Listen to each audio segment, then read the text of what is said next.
What's up, guys? Luke Krubeck, reporting for the PR podcast, the Progressive Resistance Podcast. Episode number 8, if I'm not mistaken. I want to start by saying, and perhaps being a bit vulnerable, that I had some resistance leading into this one a little bit.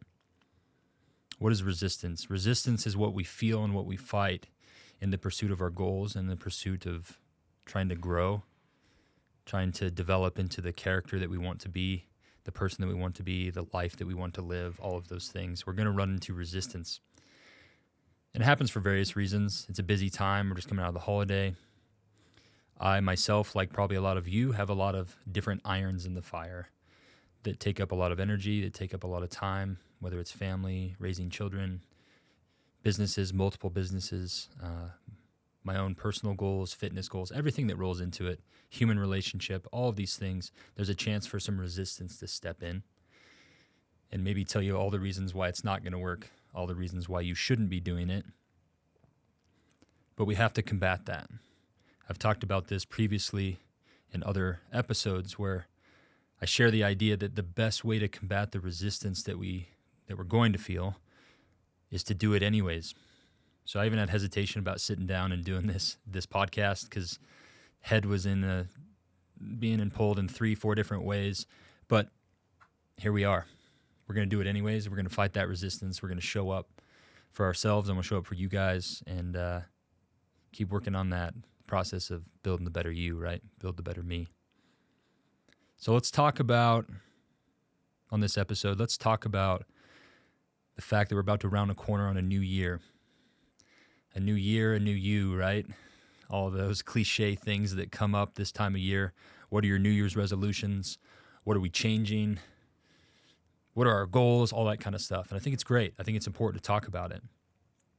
But I want to go a little bit deeper and maybe come at it from an angle that might be new to you, or it might just be a good reminder, and maybe help you get some more traction as you sit back and observe the year that you just finished and the year that you're about to start on. Also, I'd like to note the change of scenery.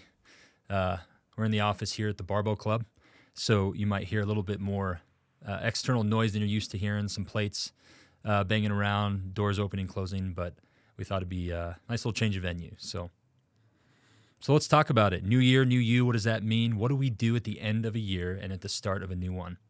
What I recommend is taking an inventory of our life. I think it's important to do this a lot. I think we talked about it in episode 5, I believe, was where we talked about the programs that run our unconscious mind. And I talk about taking an inventory of your life. What are the things that are running it? What's happening? What's not happening, perhaps? And as we round the corner on this year, let's do the same thing. Let's take an inventory. And in taking that inventory, it's essentially you're going to go through your wins and losses. Where this year did you win? And with that, one of the things that's very important to me, and I think we should all be doing, is finding and having gratitude. What are the things that you're grateful for this year that it brought you? I think when we start and initiate our various processes in life, if we start and build a foundation off of gratitude, I think it's helpful. It helps keep things in perspective. It helps us not to get in the downward spiral that sometimes stress in life offers us, because it keeps us focused on the good. It keeps us focused on the things that we're blessed with. What do you have to be grateful for this last year? What are your wins? What went well? What goals did you reach? Let's focus on those. The next is going to be your losses. And by losses, I mean, what are the course corrections that you need to make in your own personal life to get on track? To get on track with whatever that is, right? Because it could be on business, it could be on your finances, it could be on your fitness, it could be in your relationships. What are the things that you need to course correct? And with that, what are your goals, right? Because those two things tie together. As you're taking the inventory of the wins and the losses or the course corrections and finding the gratitude, we have to take those and we have to connect them to an action item. And that's what doesn't happen a lot of the time, is there's no action item. Cool, new year, new me, I want to get in shape. Okay. What does that look like? Because in shape for me might be really different than it is for you. So what is in shape to you? And so to create action items, suddenly we have to get a little bit more clear on this goal or this dream. Well, I want to be in shape, meaning I'd like to be able to see my abs. Okay. Well, that in shape is different than, maybe a functional goal that helps you do a certain task. Maybe you being stronger in the hills when you go hiking, maybe that doesn't require you to be able to visibly see your abs.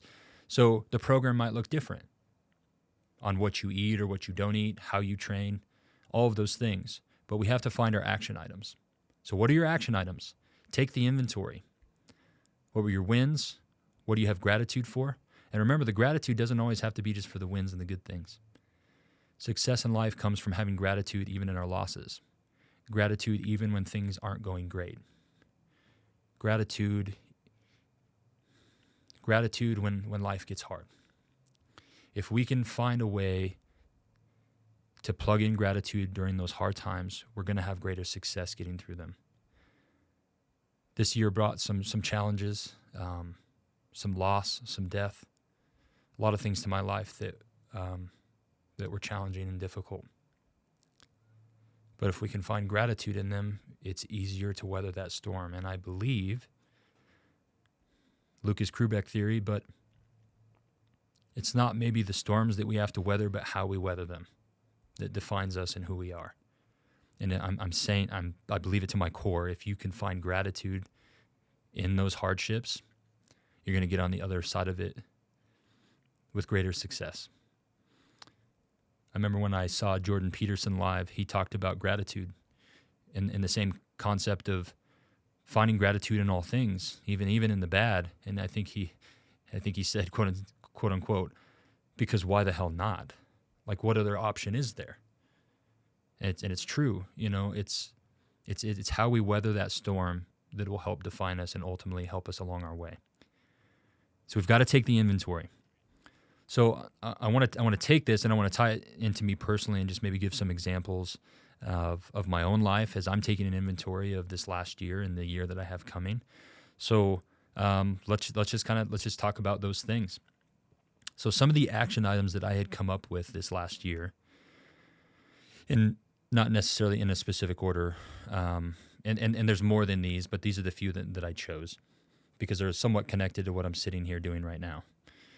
But one of them for the business and in the realm of entrepreneurship and the Barbell Club is that I wanted to continue to develop the community that we have here at the Barbell Club and continue to progress the business. That community is important. We have an awesome community here, one that I'm very proud of, one that I'm grateful for. We have tons of support, tons of patrons from all walks of life, all levels of fitness. But what we all have in common is that strength training is one of the number one things that's going to get us to our goals and help us be who we want to be. It's been fantastic. I've wanted to help more people, and we've been doing that. So that's a win. I've got gratitude in that. I'm grateful for that. And in building the Barbell Club, one of the things that I had an action item to do was to increase my social media presence a little bit and start building my personal brand along with the brand of the company and the Barbell Club to help create that sense of community, and with my own personal brand to help people understand who's behind it, who's steering and driving the ship, because that ultimately goes into the community, the core values that I hope exist here as well, because I want those two things to translate and correlate. So I had the opportunity to go to a few masterminds this last year, and or I guess maybe even the last year and a half.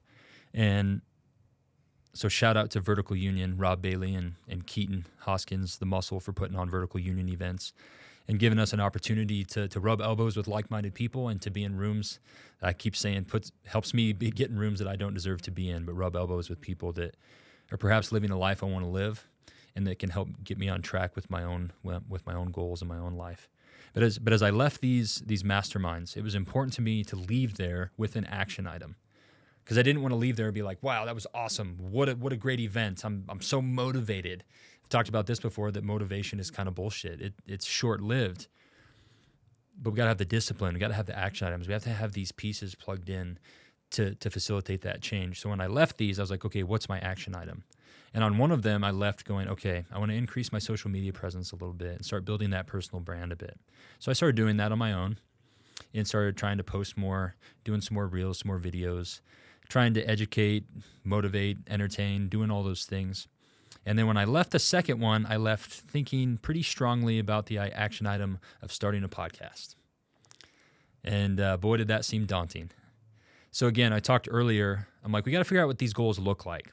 So we talked about being in shape. Well, what does that look like to you? What does being in shape mean to you? You have to get more specific than just, well, I'd like to be in shape. Okay, so I'd like to start a podcast. Great, what does that look like? So in the process of getting specific on what are now my action items for that, it comes of taking, again, using the term of taking an inventory. It's like, okay, what's the inventory that I have? What are the skills I have? What are the skills I don't have? What are the resources I need or don't have in order to facilitate starting a podcast? I start coming into some resistance and realizing there's some things that I just don't have the skills for, and maybe some things I don't have the time for. But what I'm doing is I'm investing my mind and my thoughts into this idea. I believe very much so to my core that one of the laws of the universe is that thoughts become things. But it's more than just thinking about it. We have to be spinning our wheels, even if it feels like we're spinning our wheels, towards the goal and towards the thing. Rather than just going, yeah, and just putting it out there, well, that's cool. That'd be fun someday. No, let's get more specific. Because when you start adding specificity to it and getting more clear, that's when the universe starts giving back. And I've seen this firsthand in my life time and time again. So I'm sitting here at this very desk, and I think it was on a Saturday or a Friday, and working on some things. And I had been in this process of figuring out, this action item, how am I going to make this roll? And one of my friends, one of the members of the Barbell Club, the man behind the camera right now, Phil Vallejo, stops in my office and we start visiting a little bit. And he starts telling me that, hey man, I've been meaning to talk to you. And he said, I want to start doing some other things on the social media side. And he said, I wanted to talk to you about maybe linking up with you and doing some stuff with the Barbell Club, and maybe doing some stuff for social and maybe some other things. And as he starts talking to me about this, I just get a big smile on my face, because it was very serendipitous. Because at that time, I was realizing there was some certain resources that I didn't have, certain skills that I didn't have. And with my crazy schedule, I probably wasn't going to have the time to develop them on my own. So I was probably going to have to link up with someone. Well, here comes Phil. Opportunity knocks, and boy, did I open that door. So had an opportunity to sit down with him, figure out what does this look like? How does this work for both parties so that everybody wins? That's important to me. When I build relationships and I do these things, is that I like to watch other people win too. So figuring out a way that it made sense for both sides, and then we got the ball rolling, and here we are. This is episode 8, which is wild. We've been slowly chipping away at both YouTube channels. So again, the action items of increasing social media, action item of maybe starting a YouTube channel, action item of I'd like to start a podcast, and all of those things have been happening because I'm putting in the work and I'm doing the things to get more clear, more concise, more calculated perhaps on what those dreams and what those action items look like. And on episode 8, it feels pretty good. I think I saw a statistic that in order for a podcast to have any sort of longevity or to take off or to make it and not just fizzle out, you've got to get, I think, to 21 episodes is what it is. Something along those lines. Well, we're more than a third of the way there. And I think we have a reasonable amount of momentum. I think we've got some good topics, and I want to continue building on that. So as we look at these action items, then what I also need to what I need to do now is I'm like, great, we're going to celebrate those wins. We're going to have gratitude for that. But, pleased but never satisfied. I need to look at them now and go, okay, how are we going to get more specific on this? What are some things that we need to do differently? What are maybe some of the metrics we're going to watch a little bit closer? Are we going to change the frequency of them? Are we going to do this, that, or the other? But we're constantly moving forward and refining what that goal looks like and getting more clear on it. So as to not plateau and spin our wheels and to keep progress happening in the right direction. We have to do that with all of our resolutions or our goals that we're setting out to achieve. One of the other things that I wanted to do this last year was get a little bit more specific on what my own personal non-negotiables were for my life. And that's what I want to talk about now with you guys, because I've found it to have value for me. I've shared it with some close friends of mine and other people that I'm in contact with, and I think they have also found value in it.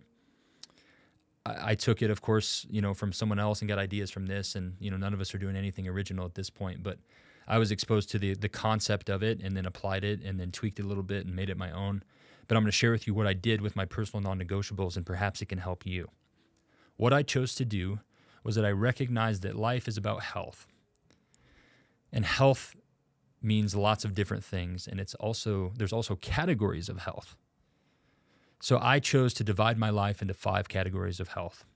And in no specific order, those categories that I divided it into was physical health, mental or emotional, spiritual health, relationship health, and craft health. So those are the 5 subgenres, if you will, of health categories in my life. The craft health, that's what I do for a living, right? That's my brand, that's the business, that's all of those things. My relationship health, that can be a number of things. It can be my more intimate relationships with my family, my wife, my children, my extended family, my relationship with friends, all of those things. My spiritual health, for me personally, that's my relationship with God, deity, and my Savior, Jesus Christ. Those are important to me, and I need to prioritize that. My health for emotional and mental, that's probably different for everybody as well. But for me, that's also important. We've got to be strong in our mind, strong in our body, and we've got to connect those 2 things. And then the physical health, right? That one's pretty obvious. But I wanted to connect these, and I wanted to connect the dots between them. It's very easy to have general health goals and general goals in life that then never amount to anything if we're not getting specific on them. So creating non-negotiables and categories in which to design them, I found to be helpful for me. Now, within these categories, within each 5, I created a weekly and a daily non-negotiable. Now, with non-negotiables, it's important for me to remind you guys that a non-negotiable is not always just something that you're going to do. It might be something that you're committing to not doing anymore. So it can be either one. As we take an inventory on our life and we're looking at wins and losses, on the losses or the course corrections, right? We got to be real with those. And we might need to establish a non-negotiable that needs to help remove one of those items from our life. So you have a weekly and a daily non-negotiable for each of those categories. And again, it could be anything, right? I'll just throw out a couple examples of mine, right? I think one of my daily non-negotiables for my physical health as a type 1 diabetic, one of the things I'd written down is that I wanted to be more efficient on the timing of my boluses when I take insulin around meals. Because I recognized that for a course correction, sometimes I was a little delayed on taking insulin for meals, and it was affecting a rise in blood sugar that I didn't want to have. So being a little bit more efficient on my timing on that was going to help me have less little spikes in my blood sugar and a little bit more overall control, therefore better physical health, right? It can be anything. One of my non-negotiables for daily for relationship health was conversation audits. So again, not just the things that we're going to do, but the things we're not going to do. And for me, conversation audits was something that was going to help me stay on track with functioning in vibrations in realms that helped me be me and helped serve me a little bit about who I want to be and what I want to become, and avoiding some of the bullshit that's out there. So conversation audits give you a chance to control what you consume. I don't think we realize that, but the conversations that we have or don't have, or the things that we choose to take part in and discuss, that's part of what we're consuming, and that goes into maybe our emotional, our spiritual, perhaps even our physical health. But that was one of my daily non-negotiables for relationship. But the point that I'm just trying to lay out for you guys is that there's a way to organize your life to where it makes sense on paper, and then it gets a little bit more clear, and then maybe less overwhelming, less obtuse when we start creating these goals, and we can get really specific and create a really rad life that's on track. Now, with these non-negotiables, I don't think you organize them and then they live for a year. I think as you figure out what categories of health you divide your life into, and you establish those non-negotiables weekly and daily for each one, maybe you revisit those, every 3 months, maybe every month, to see which ones are working, which ones aren't, because I think it's important at the end of your week, even at a higher frequency, to look at the wins and losses based on your personal non-negotiables. One of the things that I also did that's been super helpful this year, and I've also talked to some people about this and shared it with them, and they've implemented it and found it to be valuable, is I started having very specific and deliberate meetings, business meetings I call them. And I have about 3 of them a week with people in my life that are close to me. And the most important one for me is the one that I have with my wife. At the end of each week, we have our business meeting. And what this business meeting is an opportunity for us to come together and to speak about our life. To reference Jordan Peterson again, I know he's talked about, in order to have a successful relationship, you need to spend at least 90 minutes a week talking about your life. And this business meeting has helped provided us that window of time to do just that. So when we sit down for our business meeting, we do a lot of things that I'm already talking about in this podcast, which is we take an inventory on the week. So I may start, my wife may start. Let's say I went through the week and I went through my wins and losses. And they can be anything. The wins and losses could be towards my personal non-negotiables that I had divvied my life up into, like I mentioned. It could be something that happened at work. It could be anything. It could have been a great training session. Any wins and losses that stood out to me enough to celebrate or to know I need to make a course correction on and present those. After I go through my wins and losses, I'm then talking about what my action items are. Again, as we've discussed already, what are my action items to then course correct or to continue with the success of the win? What are your action items? After that, I talk about the week that I have coming. Life's busy. It's crazy. And so it's an opportunity for me to go, hey, remember, we've got the meeting with the accountant this Thursday at 3:00, whatever. It gives us a chance to go through scheduling changes that might be different than our norm, talk about what the kids have going, what they don't have going, so that we can make sure we're on the same page and that we're communicating life, because life is wild and it's crazy. And we got 2 businesses and it's crazy. So it gives us a chance to make sure that we're locked in on the same page for schedules as well. The next thing we talk about is kind of like what's on our 3 to 5 year plan. What's out there that we're working on? Kind of like we're talking today. What are the goals? What are the resolutions that we've currently got going that maybe are even pushed out even further than maybe this year? What's the 3 to 5 year plan? Because if we work backwards from that, there's things I need to be doing right now, things I need to be doing today, this week, next week, that are going to play into what's happening 3 to 5 years from now. So it gives us a chance to keep skimming over those and to keep those fresh and keep those on a low simmer, on a low boil, so that we don't lose track of them and lose sight of them. This gym that I'm sitting in right now was 10 years in the works, right? And so if I didn't keep that rolling, I wouldn't be here today. So when you have your 3 to 5 year goals and plans, you've got to continue to revisit them. So it's an opportunity for us to do that.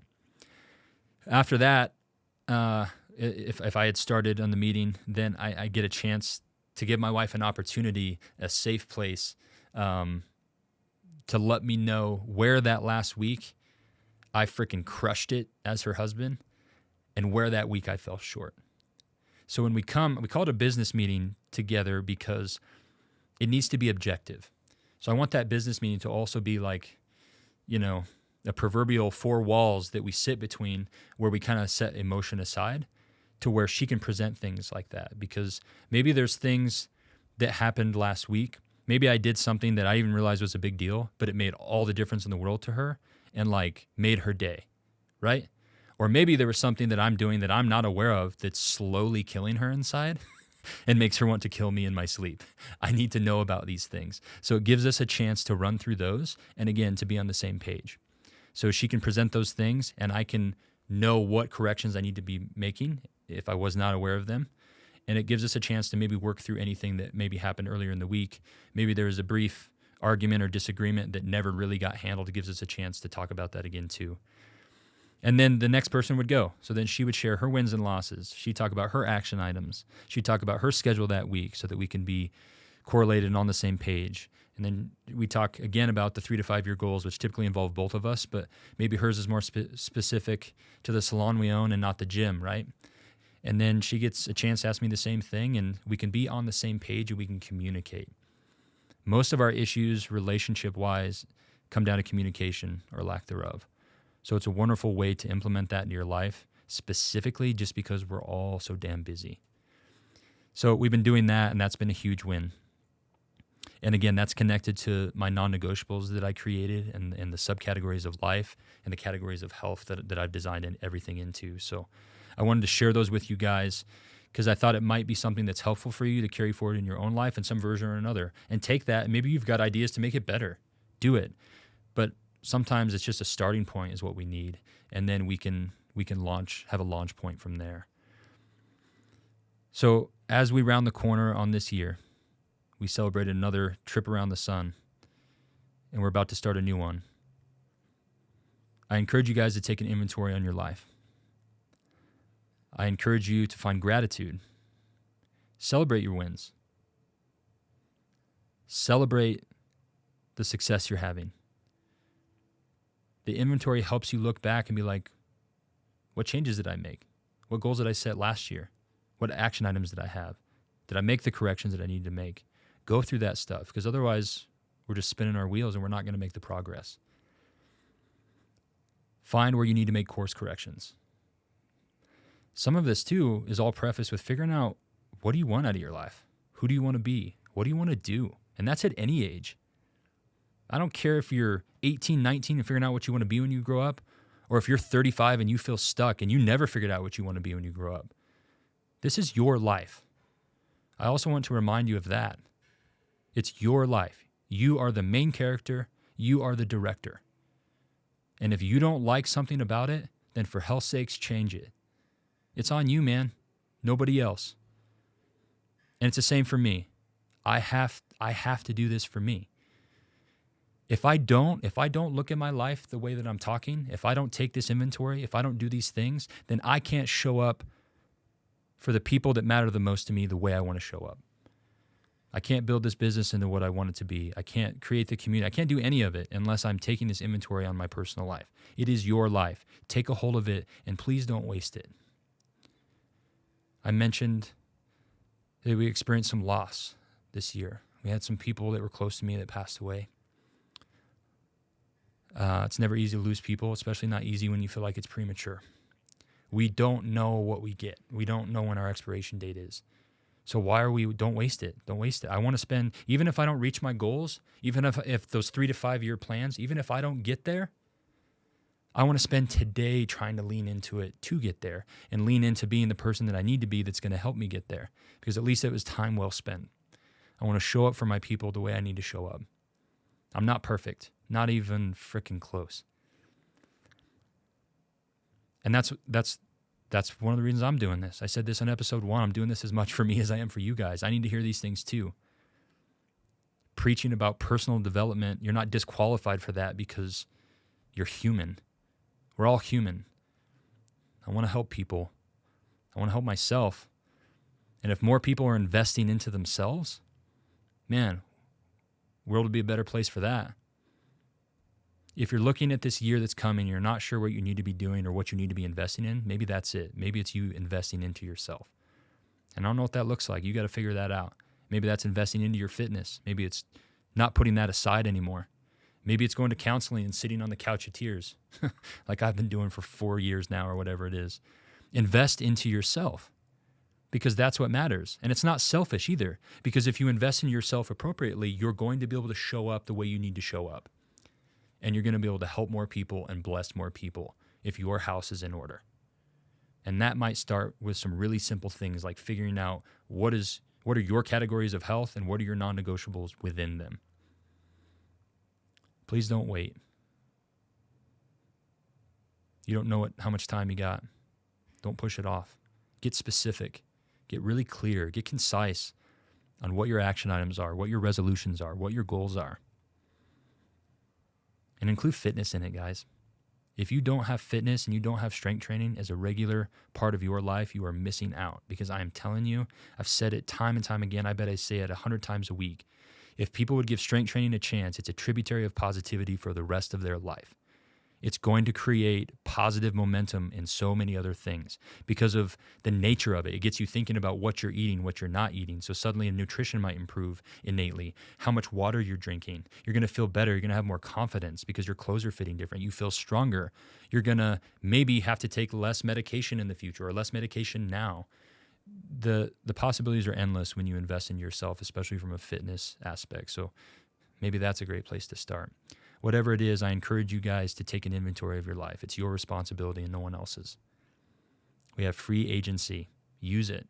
Use it to create the life you want. There's a life of abundance around us. The world's crazy right now, and it feels like we're in a downward spiral in a lot of ways, even in this country. But even so, I believe we're in the greatest country on planet Earth still, with copious amounts of opportunity and abundance if you so choose to tap into it. I'm choosing to tap into it. I'm choosing to work towards those things because that's what I want. And I'm working on figuring out who I need to be to get there. It's a process, and maybe we never get there, which is probably the point. We're here to grow. We're here to learn. We're here to be challenged. We're here to have trials and tribulations, and that's part of the process. But sometimes we make it harder than it needs to be. Invest into yourself.